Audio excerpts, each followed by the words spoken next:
The question is about the glass breaking scene. Was that cathartic for you as human beings? Yes.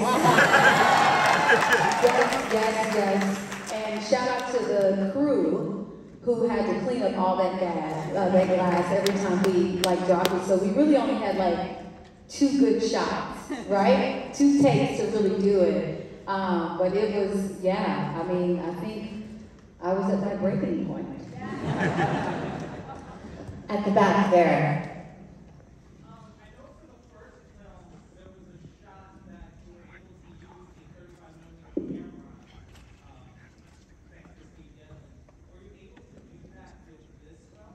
No, we couldn't ship it to Greece. But Steve is made the movie look beautiful, and to me, I watch it and it feels filmic. So I was happy. I'm having a hard time seeing against the lights. Any other questions? Oh yes, right there. Where'd y'all shoot that at? So we were in Greece. We shot it kind of an hour south. A few hours south of Athens, and it was at this beautiful resort. It's this place called Villa 20. Was Miles Bronze's sort of lair. Minus the glass onion. It doesn't have the glass onion on it. That was us. Sorry. And then we shot our stage work in Belgrade. We built these huge, massive sets in Belgrade and shot everything there. That was on stage. Okay. Other questions? Yes, right there. Could you tell us what each of your favorite scenes were? All right, that'll take a while. Could you tell each of us what your favorite scene was? Each one in the audience? No. We'll take some time. We'll take some time. But perhaps quickly down the road. Do you think sweatshops are where they make sweatpants?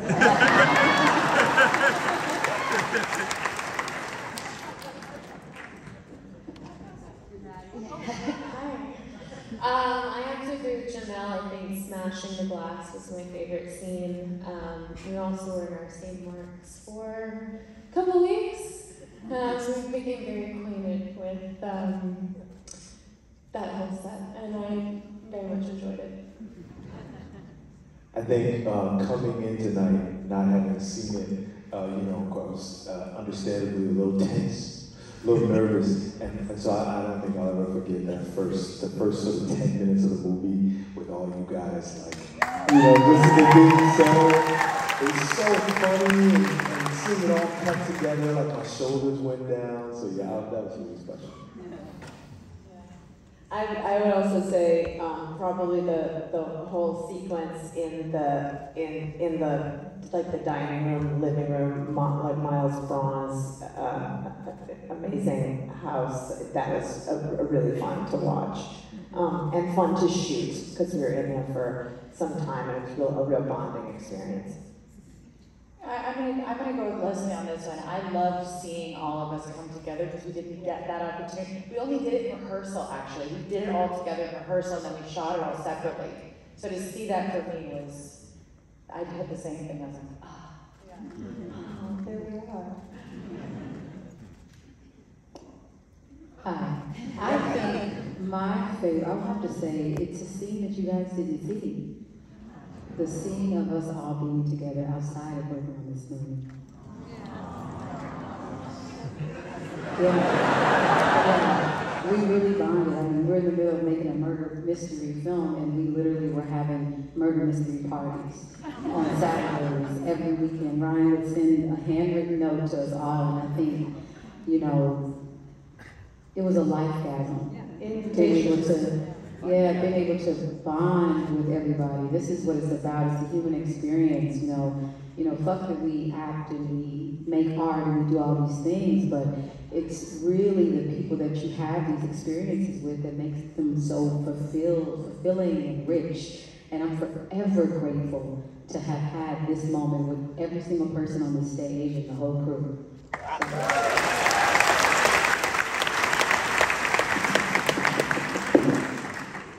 Belgrade during COVID will bring you together like that. On the page and in the film, Blanc running the table and busting the murder mystery game in one stroke. Just took it right out. Every fucking one of them. See, all of these guys just blow me away. And I'm so happy that you guys reacted the way you did. And seeing it with you means so much to us.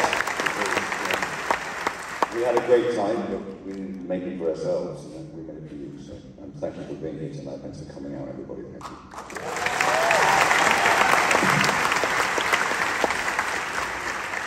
Down in front, please. Hi, Ryan. Just if you could talk about making a film that's smarter than the audience and the challenge of doing that. And as the performers, if you could talk about what it's like, what's the uniqueness of working with this most treasured of directors? All right, so that's two parts. Ryan, what's it like making a film that's smarter than the audience? My grandfather, ladies and gentlemen.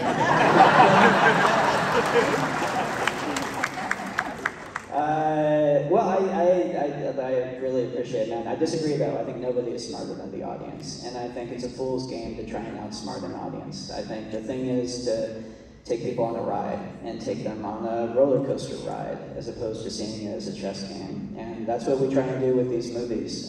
They're whodunits, but at the end of the day, they're movies. And movies are there for us not to sit there and puzzle over what the solution is to them. Movies are there to sit in a big crowd and have a blast. So that's always the object. Yeah, sure.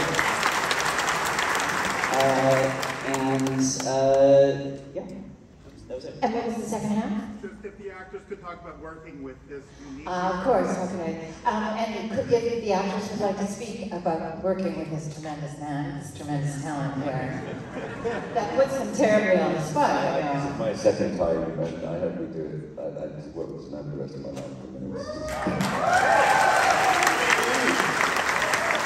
Ryan cares about, like, you get this, when I first met with Ryan, I was like, oh, he cares about me as a person, not what I can do, not, like, and that permeated throughout the entire shoot. He never lost his cool, and there was some stuff that, happened.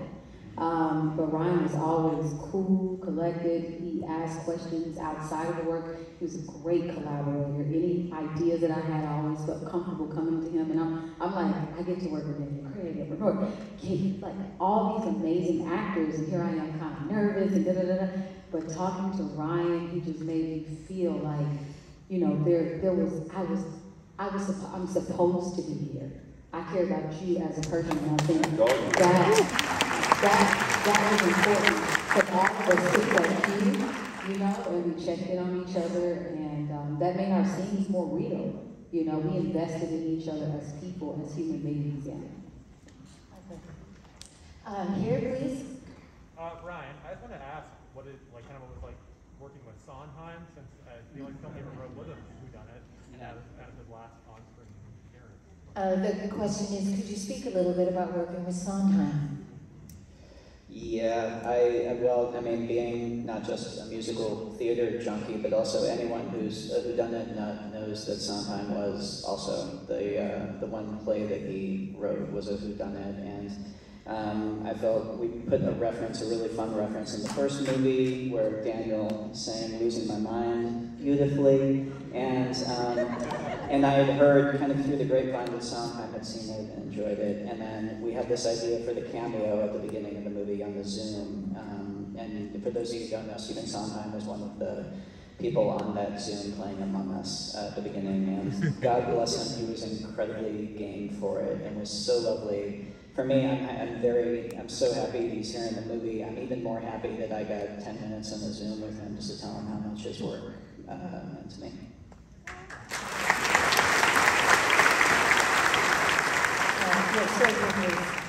Question for Ryan. You obviously wanted to make a very different film than the first one. As you started developing the story, was there sort of a most important difference in your mind that you were trying to graft onto it? Could I repeat that? So it's... It's clear that you wanted to make a very different film from the first one. Was there one governing principle about what the point of difference was going to be? No, there wasn't like one big thing. I mean, obviously the setting and the fact that you go from cozy New England to Greece was a big obvious one. To me, though, the bigger thing was just that it had a very different narrative gambit to it, and that it was trying something different and unique, and that tonally, I was going to kind of go where the characters led me, which, given the characters in the movie, ended up to a slightly bigger place. So no, it just so no, it wasn't one specific thing, but it was just overall generally just, and it was less like, you know, lashing myself to the mast of this has to be different. It was more, I don't think I would be creatively excited about just redoing the project. So it was just give myself the freedom to make it different, to make it creatively exciting to do it, I guess. There's right there, I see you. Go ahead. First of all,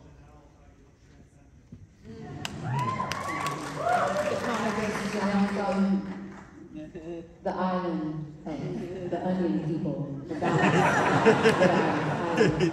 So thank you for admiring my layers. I tried to put that as much as I could.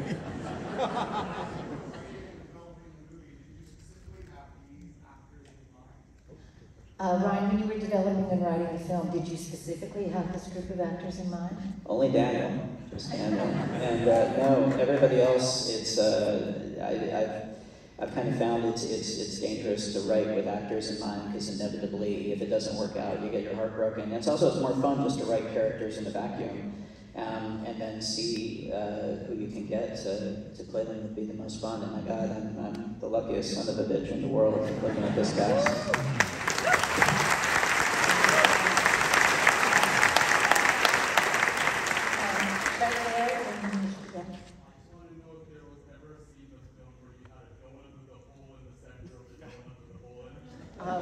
Was there ever a scene in the film where you had a donut with a hole in the center, with a donut with a hole in the center?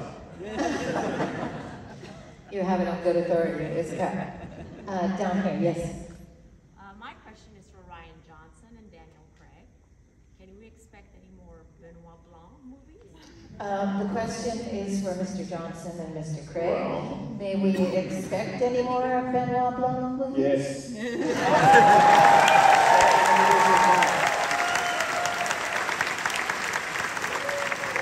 I'm going to keep making news until Daniel blocks me on his phone. That's my plan. Did it work? Yes, go ahead.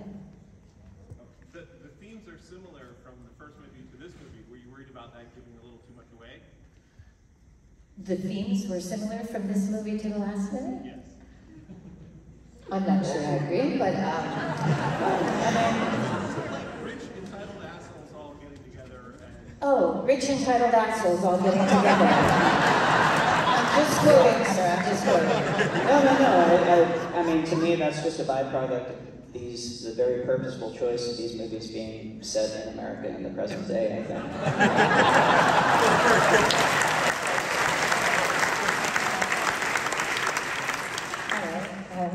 Not sure where to go after that. All right, that person there, please. Yes. How did you find the composer for the Hourly Dawn? How did you find the composer for the Hourly Dawn? That's actually a cameo. That's Joseph Gordon-Levitt's cameo in the movie. He says the word "dong" and then we turned it into a musical drama. So, Easter egg. All right, moving there's over there, please.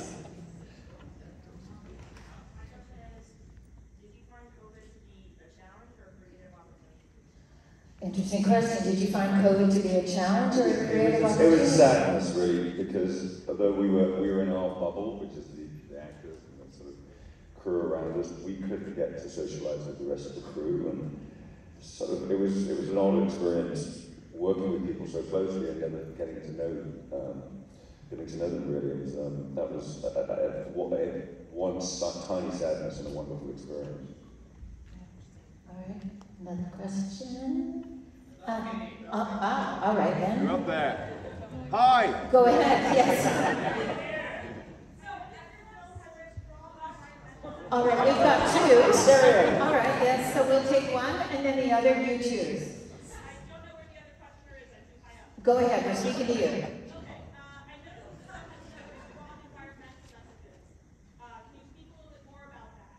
The film has strong environmental messages. Can you speak a little more about that?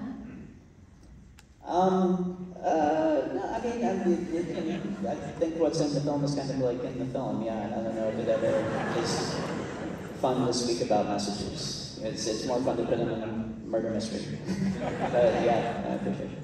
All right, we have, and the second question from the balcony.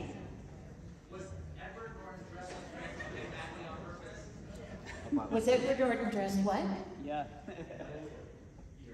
Like Mackie. Oh, I see. Was Edward Norton dressed as Mackie on purpose? Mackie on purpose. Who's Mackie? No, from Magnolia. Oh. Miles Braun has never had an original idea in his life.